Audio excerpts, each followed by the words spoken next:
Menantu Presiden yang juga Wali Kota Medan, Bobi Nasution akan maju di Pilkada Gubernur Sumatera Utara melalui Partai Golkar. Bobi mengaku selain dirinya ada sejumlah kandidat calon Gubernur Sumatera Utara dari Partai Golkar.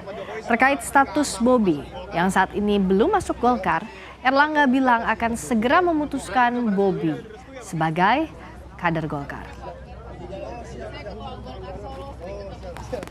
Tadi katanya Pak Erlangga semua yang datang di atas itu kader, Mas. Berarti udah jadi kader apa gimana? Insya Allah. Dapat tiket Gubernur Sumut dong, Bang? Apanya?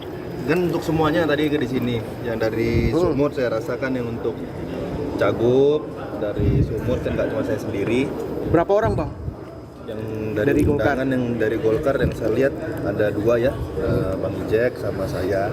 Berarti udah tinggal nunggu kartu KTA-nya udah ada belum, Bang? Insya Allah. Udah ada, Bang? Belum? Ada nih, Bang. Sejauh ini belum, sejauh ini. Kan berjaket kuning nih bentar lagi, Bang. Batiknya dulu hari ini. Kalau yang di atas kader semua. Akan pada saat nanti kita beri atau diputuskan akan menjadi kader.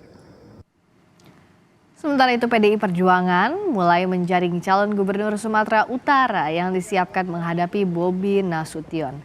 Sekjen PDI Perjuangan Hasto Kristianto menyebut partainya tak lagi akan mendukung di Pilgub Sumut karena garis politiknya saat ini sudah berbeda.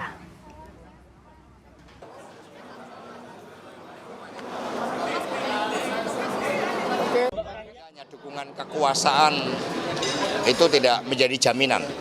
Maka PDI Perjuangan melakukan penjaringan secara terbuka dari bawah.